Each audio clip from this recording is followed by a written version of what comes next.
हिंदी में है निहित हमारे संस्कार, सबको हिंदी में मेरा नमस्कार।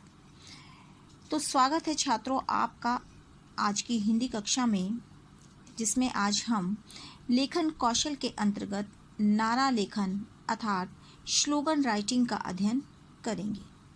तो छात्रों, जिस अंदाज में मैंने आज आपको नमस्कार किया, ये हमारा एक नारे का प्रारूप है। छात्रों, नारा साधारण सी भाषा में कहा जाए तो किसी विशेष सिद्धांत, पक्ष या दल आदि का वह लयबद्ध विशेषता वर्णित करने वाला तथा तुकांत युक्त विचार जो लोगों को अपनी ओर आकृष्ट करने के लिए बोला या लिखा जाए। नारे की जो खास विशेषता होती है कि एक तो वो लयबद्ध होता है। लयबद्ध यानी कि उसमें हम राइमिंग शब्दों का प्रयोग करते हैं। राइमिंग यानी रिदम वाले शब्दों का प्रयोग करते हैं। और अंत में उसमें शब्दों में तुकांत होती है। तुकांत यानी कि उनकी जो तुक होती है वो आपस में मिलती है। जैसे यहाँ पर मैंने प्रयोग किया संस्कार, नमस्कार। तो छात्रों, साधारण से शब्दों में कहा जाए, सरल शब्दों में जो नारा है आदर्श वाक्य या ध्येय वाक्य होता है, जिससे हमें उसकी विशेषता का पता चलता है। अब नारे के अनेक रूप होते हैं। नारा लेखन हम विभिन्न क्षेत्रों में कर सकते हैं, जैसे राजनीतिक नारा, धार्मिक नारा, सामाजिक नारा, बोधनात्मक नारा, उत्साहदायक नारा, व्यावसायिक नारा, आध्यात्मिक नारा, प्रेरक नारा आदि। अब आप सोचोगे कि नारे के इतने रूप। जी हाँ छात्रों, अब जैसे मैंने आपको बताया राजनीतिक नारा। राजनीतिक नारा में हम कैसे नारों को रखेंगे, जैसे अब की बार, फिर मोदी सरकार। ये जो नारा है, ये जो शब्द मैंने आपको बोले, ये हमारे राजनीति के लिए हैं कि राजनीतिक है, फिर सरकार की बात हो रही है तो अब की बार फिर मोदी सरकार। इसी तरह से अब जब हम नारा लेखन करते हैं तो हमें कुछ बातों का ध्यान रखना चाहिए, अर्थात कि हम नारा लेखन कैसे करें, किन किन क्षेत्रों में हम कहाँ कहाँ क्या क्या ध्यान रखें। तो सर्वप्रथम नारा लेखन के लिए हमें सीमा रेखा बनानी चाहिए।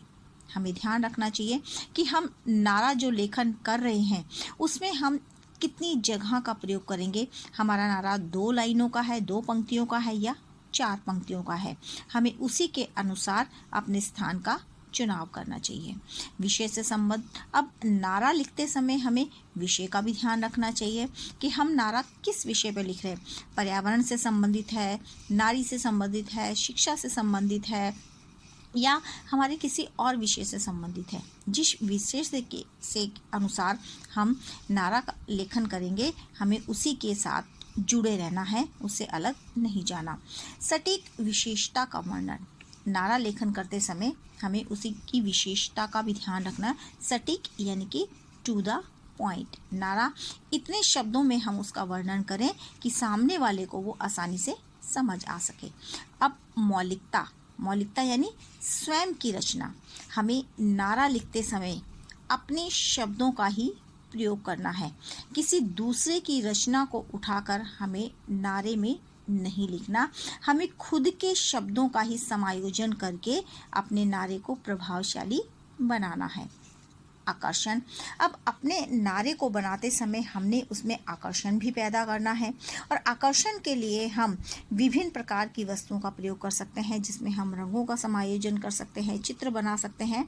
कुछ इस तरह का आकर्षण दे कि नारा देखने में और सुनने में दोनों तरह से वो प्रभावशाली हो।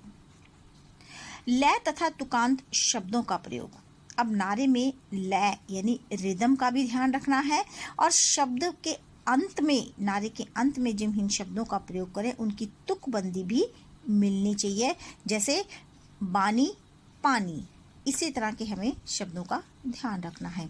शब्दों का उचित चयन एवं आपसी तालमेल, अब नारा लेखन करते समय हमें ये भी ध्यान रखना है कि हम जिस प्रकार के शब्दों का चयन कर रहे हैं वो शब्द हमारे नारे के योग्य हैं या नहीं। क्योंकि जो नारा है वो हमारा बच्चों कई जगह पर कई लोगों से मिलता है, बहुत से लोगों की ज़ुबान पे भी चढ़ता है, तो हमें अपने शब्दों का ध्यान रखना है कि हमारे नारे में कुछ इस तरह के शब्दों का प्रयोग ना हो जो किसी की भी भावनाओं को ठेस पहुंचाए। इसलिए नारे में हमने उचित शब्दों का ही प्रयोग करना है। अब अगला, हमने अपने नारे में रचनात्मक का भी ध्यान रखना है, क्योंकि ये जो रचना हम कर रहे हैं नारे की, तो उसमें हमने रचना के अंतर्गत एक चित्रात्मक और रंगों का संयोजन भी करना है ताकि हमारा नारा प्रभावशाली बन सके। तो इसी के अंतर्गत अब मैं आपको कुछ उदाहरण दिखाती हूँ कि जो हमारे नारे हैं वो किस तरह से हम प्रभावशाली बना सकते हैं। अब ये देखिए, किताबें हैं मित्र हमारी, करती दूर समस्याएं सारी।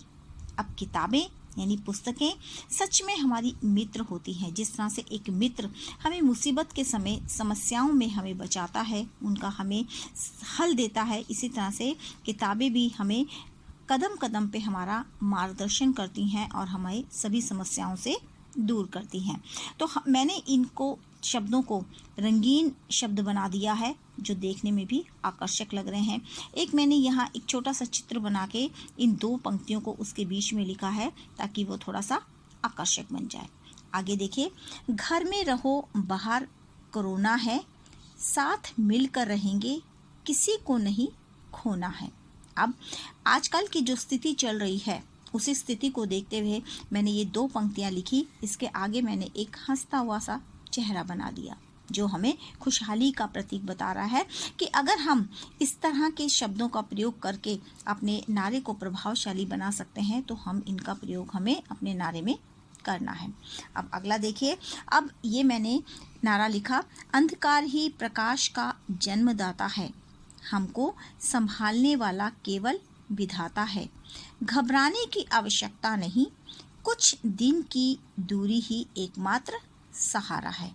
ये फिर आजकल की परिस्थितियों को ही उजागर कर रहा है और इसको मैंने थोड़ा सा अट्रैक्टिव बनाने के लिए, थोड़ा सा आकर्षण देने के लिए एक दिया बना दिया, क्योंकि ये हमें प्रकाश के विषय में बता रहा है। तो उस दिए के अंदर मैंने अपने इन नारे की 4 पंक्तियों को लिखा है जो देखने में भी आकर्षक लग रही हैं और हमें समझा रही हैं कि हमें किस तरह से व्यवहार करना है और कैसे हमने इन मुसीबत के समय में रहना है।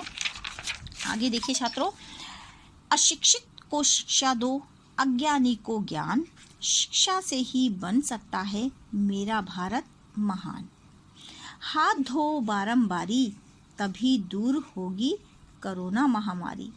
तो छात्रों, इस तरह से आप कोई भी तुकबंदी वाले शब्दों का प्रयोग करके एक अच्छा सा सार्थक सा नारा आप बना सकते हैं, पर ध्यान रहे केवल अपने शब्दों का ही प्रयोग करना है, किसी दूसरे के शब्दों को लेकर आपने अपने नारे की रचना नहीं करनी है। आगे देखिए, आपके पास जितना समय अभी है उससे अधिक समय कभी नहीं होगा। तो छात्रों, ये जो अंतिम जो नारा मैंने बोला वो शायद आपको समझाने के लिए काफ़ी है कि अभी ये जो लॉकडाउन का टाइम चल रहा है, इस समय आप अपनी पढ़ाई को जारी रखो, क्योंकि ये समय जो आपको मिल रहा है शायद कभी लौट के नहीं आएगा और घर में रहते हुए भी आपने अपनी शिक्षा को जारी रखना है। तो छात्रों, उम्मीद करती हूँ नारा लेखन का यह अध्याय आपको अच्छे से समझ आ गया होगा। धन्यवाद।